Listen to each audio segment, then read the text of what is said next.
नमस्कार, सत श्री अकाल, आदाब। मैं हूं आपका होस्ट, आपका दोस्त अज़ीज़ अहमद।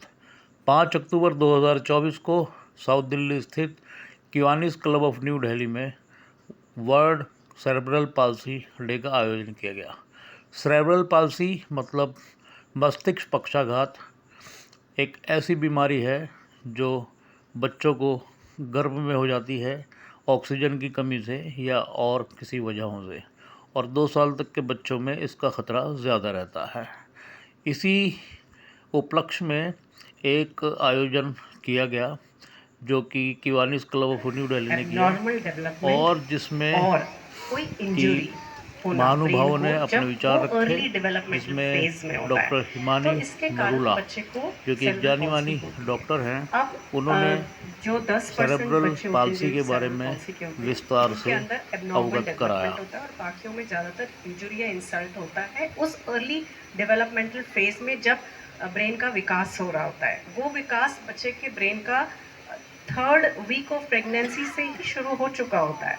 सो हमें जब मदर कंसीव करती है, या कभी कभी ये भी कहा जाता है कि कंसेप्शन से पहले भी मदर की हेल्थ बहुत इंपॉर्टेंट है, और जो all over India first 1000 days का प्रोजेक्ट है उसके अंदर प्रेगनेंसी के पहले 9 महीने बहुत ज़रूरी है बच्चे के डेवलपमेंट से रिलेटेड।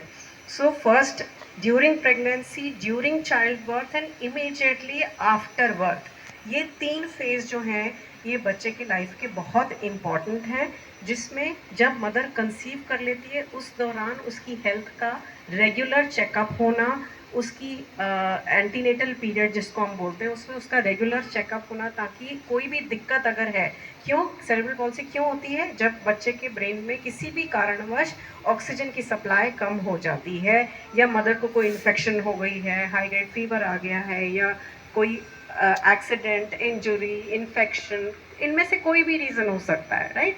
इसी प्रकार से बर्थ के अगर रेगुलर चेकअप्स होंगे तो किस प्रकार से बच्चा डिलीवर होना चाहिए, इसका करेक्ट टाइम और मेथड डिसाइड किया जा सकता है, ताकि बच्चे को, जो बच्चा जन्म पे रोता नहीं है या उनको ऑक्सीजन की कमी हो रही है, वो प्रिवेंट की जा सके। सो एक होता है प्रिवेंटिव एलिमेंट, जहाँ तक हम हो सकता है जब हम अच्छी हेल्थ केयर प्रोवाइड करते हैं एंटीनेटल पीरियड में, तो हम इसको, इस इंजुरी को होने से, जो कि 90% कॉज है सेरेब्रल पॉल्सी का, उसको हम प्रिवेंट कर सकते हैं। सो इसको हम बोलते हैं एकदम प्राइमोर्डियल और primary prevention. Then once the child is born, उस फेज में उसको प्रॉपर इंस्टीट्यूट में डिलीवर करना इम्पॉर्टेंट है, ताकि अगर बच्चे को कोई दिक्कत है तो उसको टाइमली एड्रेस कर सकें हम। एंड देन आफ्टर दैट जो बच्चे का एक्सीडेंट प्रिवेंशन होता है, infection prevention, proper vaccination, immunisation, उसके कोई इन्फेक्शन ना हो, जैसे कि मेनिंजाइटिस, उसे एक्सीडेंट से प्रिवेंट करो, वो गिरे नहीं, उसको चोट नहीं लगे, किसी भी प्रकार का एलिमेंट जो बच्चे को फर्स्ट ईयर के, जो स्पेशल फर्स्ट ईयर इन्फेंसी कहते हैं, उसमें हमें बच्चे को प्रोटेक्ट करना है from infections and from injuries and accidents, ताकि उसके ब्रेन का विकास जो उस समय हो रहा है उससे किसी तरह से इम्पैक्ट ना हो, जो कि सेकेंडरी कॉज बन जाए सेरेब्रल पॉल्सी का, राइट। सो अब अगर ये सब हम नहीं भी कर पाए हैं और बच्चे को फिर भी जो 10% कॉज है, जो डेवलपमेंटल है या जेनेटिक कॉज के कारण हो रहा है, उसके अंदर भी, और जो बच्चों को है उनके अंदर भी, हमें जो चीज़ों की जानकारी रखनी है कि बच्चा जो है, एक एक सबसे पहली चीज़ पेरेंट्स को ये ध्यान में रखना है कि हमें बच्चे को एक बीमारी की तरह ट्रीट नहीं करना है। बच्चा और चाइल्ड इज़ एन इंडिविजुअल, ये इंडिपेंडेंट हो सकता है। कल ही मैंने एक एडल्ट एडवोकेट से बात की, उसने इतना अच्छा लेक्चर दिया, और किसी भी न्यूरोटिपिकल इंडिविजुअल से ज़्यादा सोसाइटीज़, ऑर्गेनाइजेशंस, कॉरपोरेट्स में जाके वो हज़ारों लेक्चर ले चुका है। He is 32 years old individual on autism, so confident. So वो एक एडवोकेसी ज़रूरी है। एज पेरेंट्स भी जब आप जाके बात करते हैं, लोगों को बोलते हैं कि हमने अपने बच्चे का इलाज किया, हमारा बच्चा ये सब चीज़ें कर पा रहा है, हमने अपने बच्चे को मोबिलाइज किया समय से, उसकी इंटरवेंशंस की, थेरेपी की। अब ये थेरेपी करने से क्या होता है, अर्ली इंटरवेंशन, अर्ली डिटेक्शन। हम बोलते हैं कि 9 महीने, 6 महीने, 9 महीने अर्ली आइए आप दिखाने के लिए, रेगुलर चेकअप्स कराइए ताकि अर्ली आइडेंटिफाई हो। जब हम अर्ली आइडेंटिफाई करते हैं, हम अर्ली इंटरवेंशन करते हैं, मतलब जो बच्चे की थेरेपीज करनी है वो अर्ली करते हैं। अर्ली इंटरवेंशन करने से उसका टोटल ड्यूरेशन ट्रीटमेंट का थोड़ा रिड्यूस हो जाएगा, वो फंक्शनैलिटी बढ़ जाएगी, स्किल बढ़ जाएगा। आप जब ऑक्यूपेशनल थेरेपी कर रहे हैं, आप बच्चे को इंडिपेंडेंट बनाने का प्रयास कर रहे हैं उसके एज अनुसार। जब फिजियोथेरेपी कर रहे हैं तो उसके जो वीकनेस है या जो टाइटनेस है मसल्स में, उसको रिलैक्स करने की कोशिश कर रहे हैं ताकि वो अपने रोज़मर्रा के एक्टिविटीज़ कर सकें। ऐसे ही बहुत बच्चों के अंदर स्पीच एंड लैंग्वेज डिफ़िकल्टीज़ 40 से 60% बच्चे होते हैं जिनमें स्पीच डिलेज हो सकते हैं। तो उसमें स्पीच और लैंग्वेज पैथोलॉजिस्ट का भी रोल होता है ताकि वो बच्चे को फोनेशन में, बोलने में, च्यूइंग में, फीडिंग में, स्वॉलोइंग में, इन सब में मदद कर सकें। सो स्पीच लैंग्वेज पैथोलॉजिस्ट का भी बहुत इंपॉर्टेंट रोल है। कई बार मसल्स की टाइटनेस इतना होता है कि उनको मेडिकल मैनेजमेंट की ज़रूरत पड़ती है, दवाइयों की आवश्यकता पड़ती है टू रिलैक्स, ताकि दवाइयों के साथ जब आप इंटरवेंशन थेरेपी करते हैं तो बच्चे के अंदर सुधार और पाया जाता है। और फिर इस तरह की सर्विसेज जैसे यहाँ पे किवानी में लिम्ब एंड प्रोस्थेसिस और चेयर्स, सीपी चेयर्स, ये बच्चे के पोजिशनिंग, मोबिलाइजेशन में हेल्प करती है। सो इसका भी एक बहुत इम्पॉर्टेंट रोल है। जब तक बच्चा पोजीशन नहीं होगा प्रॉपरली, वो फीडिंग नहीं कर पाएगा, उसका न्यूट्रिशन का ध्यान नहीं रख पाएंगे। सो फीडिंग, पोजिशनिंग एंड उनके प्रॉपर कोऑर्डिनेशन, पोस्चर, ये सब चीज़ें इम्पॉर्टेंट है। हियरिंग एंड विजन, ये दो हमारे बहुत इम्पॉर्टेंट सेंसेस है जिसके बारे में बच्चे का चेकअप होना चाहिए कि बच्चे को सही तरह से दिख पा रहा है और बच्चा सुन रहा है कि नहीं, क्योंकि ये दो इम्पॉर्टेंट सेंसेस हैं जिससे बच्चा इंफॉर्मेशन रिसीव कर रहा है। So vision test and hearing test जल्द से जल्द होना चाहिए। हियरिंग स्पेशली फर्स्ट मंथ में स्क्रीनिंग हो जाना चाहिए। अगर उसमें कुछ डिफेक्ट आता है या डिले आता है तो 3 महीने से पहले बेरा का टेस्ट होता है, वो करके हमें फाइंड आउट कर लेना चाहिए कि हियरिंग डिफ़िकल्टी तो नहीं है, क्योंकि अगर बच्चा सुनेगा नहीं तो आगे बोल नहीं पाएगा। साथ में कोमॉर्बिडिटीज़ होती हैं बहुत सारी बच्चों के अंदर, जैसे कि सीजर डिसऑर्डर हो सकता है, मतलब क्योंकि ब्रेन में इंसल्ट है, इंजरी है, उसके कारण ब्रेन की इलेक्ट्रिकल एक्टिविटी में भी डिस्टर्बेंसेस होती है जिसके कारण बच्चे को सीजर्स आ सकते हैं। सो उसको ट्रीट करना, मैनेज करना, दवाइयों के माध्यम से कंट्रोल करना आवश्यक है ताकि हम अपनी थेरेपीज कंटिन्यू कर सकें और बच्चे को आगे बढ़ा सकें। फीडिंग, ड्रूलिंग इश्यूज होता है, बहुत बार बच्चा सलाइवा अंदर सोलो नहीं कर पाता, तो उसके लिए अलग अलग प्रकार के थेरेपीज होती हैं, occupational therapies, feeding swallowing therapies, इन सब का के माध्यम से सपोर्ट से इसके अंदर भी सुधार लाया जा सकता है। और कई बच्चों के अंदर कॉन्स्टिपेशन होता है, करीबन 30 से 40% बच्चों में वो कहते हैं कॉन्स्टिपेशन होता है।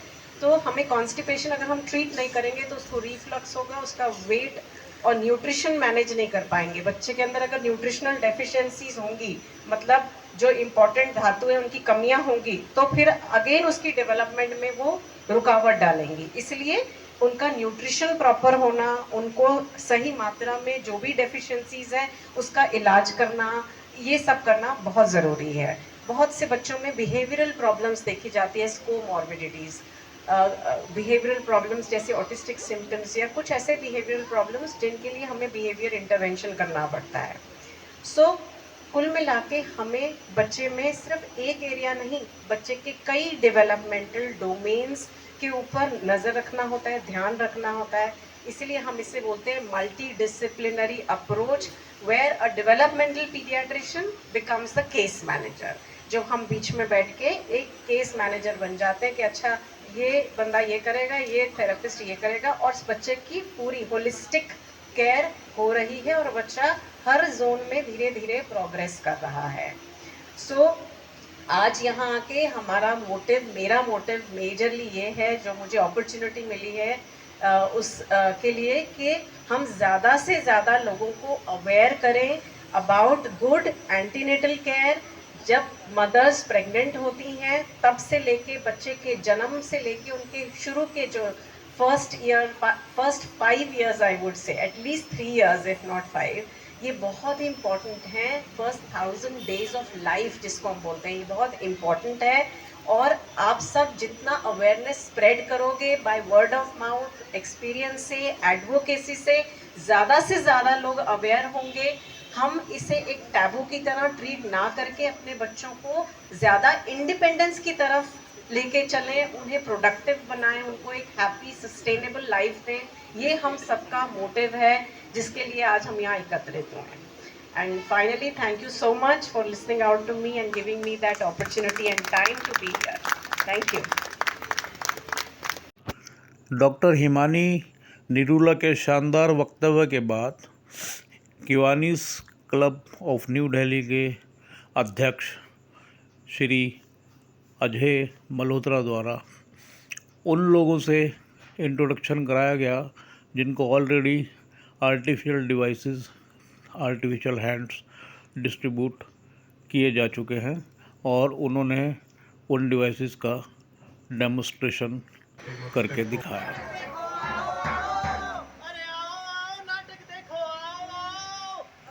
डेमोस्ट्रेशन के बाद कलाकारों ने किवानीस क्लब ऑफ न्यू दिल्ली में नुक्कड़ नाटक के द्वारा लोगों को सेरेब्रल पल्सी के बारे में जागरूक किया।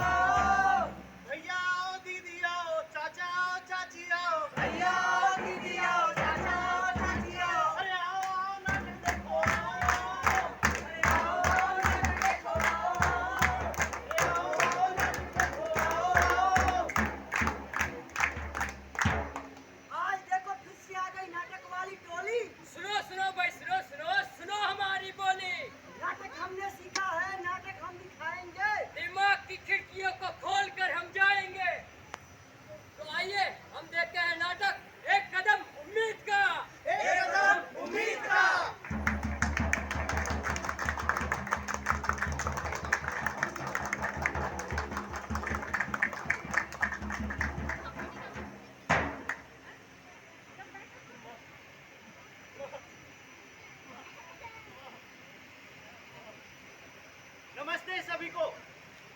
आज हम आपको एक ऐसी कहानी सुनाएंगे जो उम्मीद, धैर्य और सामुदायिक सहयोग की महत्ता को दर्शाती है। हमारे नायक राजू ऐसी चुनौतियों का सामना कर रहे हैं जिन्हें कई लोग नहीं समझते।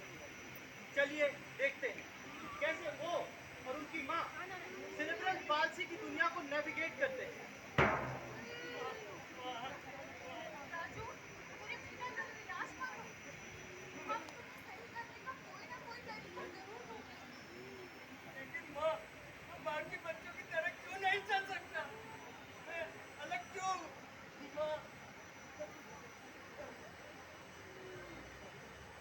तुम्हें सेरेब्रल पाल्सी है बेटा। ये एक ऐसी स्थिति है जो जन्म या प्रारंभिक बचपन में मस्तिष्क में चोट के कारण आंदोलन और मुद्रा को प्रभावित करती है। लेकिन याद रखो बेटा, तुम अकेले नहीं हो। हम सब और डॉक्टर्स की टीम तुम्हारे साथ है। डॉक्टर साहब,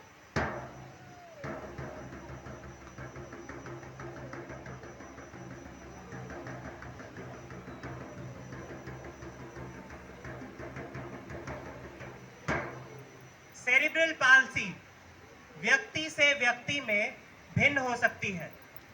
जल्दी हस्तक्षेप जैसे फिजियोथेरेपी या व्यावसायिक थेरेपी गतिशीलता और दैनिक कार्यों में तेजी लाने में या सुधार लाने में मदद कर सकती है।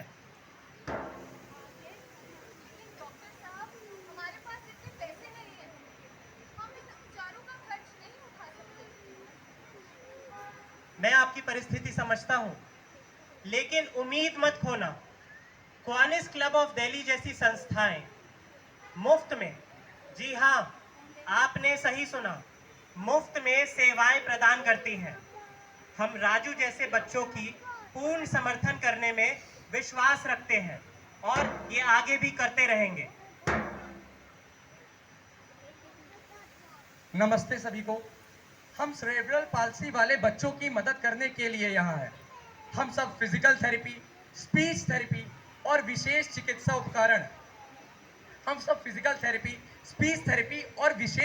उपकरण जैसे सीपी चेयर, स्टैंडिंग फ्रेम, ये सब हम मुफ्त में प्रदान करते हैं।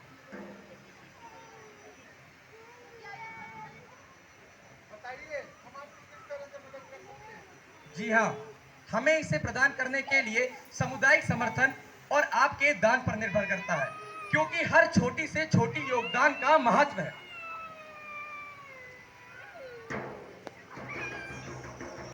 किवानिस क्लब नुक्कड़ नाटक के समापन के बाद Kiwanis club of new Delhi As we की come to the close administrative of our officer World Cerebral Shweta Palsy Shahi Day, I'm honored to Rana ने deliver अपने vote of वक्तव्य thanks on पेश behalf किए। of organizing committee of Kiwanis Club New Delhi.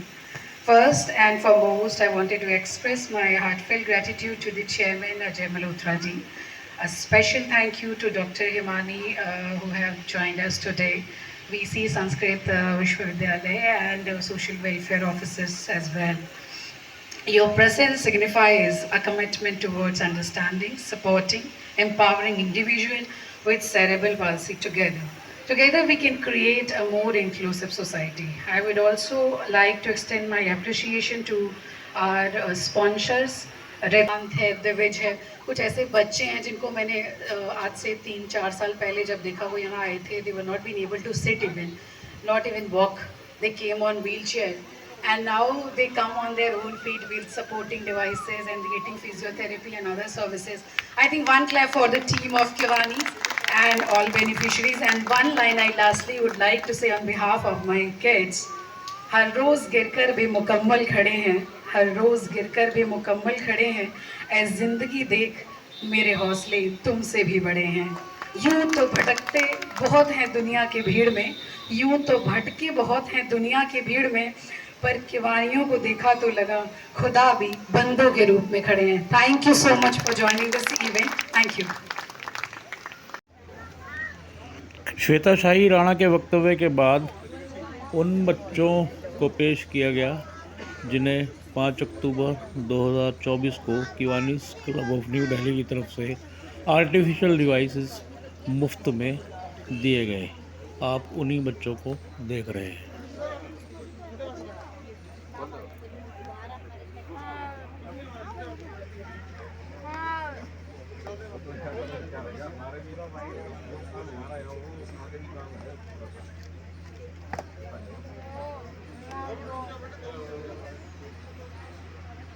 ये बच्चे बेहद गरीब परिवारों से संबंध रखते हैं और जो अपने बच्चों के लिए ये महंगे डिवाइसेस नहीं खरीद पा रहे थे, उनको किवानिस क्लब ऑफ न्यू दिल्ली ने मदद के रूप में ये सब दिया। क्लब की एस्टैब्लिशमेंट कब हुई? This club was established in 1978. कार्यक्रम के अंत में मेरोली टाइम्स के प्रधान संपादक अजीज़ अहमद ने किवानिस क्लब ऑफ न्यू दिल्ली के अध्यक्ष श्री अजय मल्होत्रा जी का साक्षात्कार लिया। लिम्स ना हो तो उससे शुरू हुआ था हमारा आर्टिफिशियल लिम्स सेंटर, और उसके बाद हमने ये सेरेब्रल पॉलिसी सेंटर खोला है इसी बिल्डिंग में, और उसके बाद ये पेन मैनेजमेंट का सेंटर खोला है। तो ये 3 चीज़ हम करते हैं। जो हमारे सर्विसेज हैं, जो आर्टिफिशियल लिम्ब और सेरेब्रल पॉलिसी है, कम्प्लीटली फ्री है, हम एक पैसा नहीं लेते और लोगों को काफ़ी मदद होता है। सेरेब्रल पॉलिसी में पिछले 5 सालों में ही हमारे पास 15,000 से ज़्यादा पेशेंट आए हैं, और आर्टिफिशियल लिम्ब्स में हर साल 2,000 से ज़्यादा पेशेंट हमसे जो कहते हैं प्रोस्थेटिक और ऑर्थोटिक्स, जो आर्म्स और लेग्स होते हैं वो लेते हैं, हैंड्स होते हैं वो हमसे लेते हैं, हम फ्री में करते हैं। और ऐसे भी कई इंस्टीट्यूशंस हैं जो वो भी फ्री में करते हैं, पर क्या अंतर है, हम जो उसके बाद मेजरमेंट लेते हैं और बनाते हैं, उसके बाद जो ठीक करवाना होता वो भी हम हर 2 हफ्ते के बाद फिर से देखते हैं। नहीं तो जैसे फोड़े या कुछ हो जाते हैं जॉइंट पे, और उससे फिर वो आदमी या औरत उसको लेके फेंक देता कि ये बेकार है, तो हम उनको वापस बुलाते हैं, आप फिर से नाप लेते हैं, कुछ थोड़ा सा टचअप करना हो तो वो करते हैं। तो इससे काफ़ी अच्छा परिस्थिति हो जाता है, और जो बेनिफिशरीज हैं उनके लिए काफ़ी अच्छा हो जाता है। तो मिस्टर मल्होत्रा, एक आम आदमी को अप्रोच करना हो वो कैसे अप्रोच होता है? आप बस कुतुब इंस्टीट्यूशनल एरिया में आइए, यहाँ पर हमारा एड्रेस है किवानिस भवन, और जो आपको मदद चाहिए होगी वो हम ज़रूर देंगे और फ्री में देंगे। ये पेन मैनेजमेंट फिजियोथेरेपी का हम बड़ा मॉडेस्ट चार्ज करते हैं, 20 रुपये, जो गरीब लोगों हैं के लिए है चार्ज। बाकी सब हमारा कम्प्लीटली फ्री है, हम एक पैसा नहीं लेते हैं। कोई यहाँ तक आ जाए, यहाँ तक आ नहीं सकते तो आप जैसे गुड़गांव में हो तो वहाँ पर हमारा चिकित्सा के संग अरेंजमेंट है कि वहाँ पर भी आप जा सकते हो, या दिल्ली में हो आसफ अली रोड पे वहाँ पर पंजाब नेशनल बैंक है, उसके ऊपर भी केवानीस का आउटरीच सेंटर है, तो वहाँ पर भी आप जा सकते हो।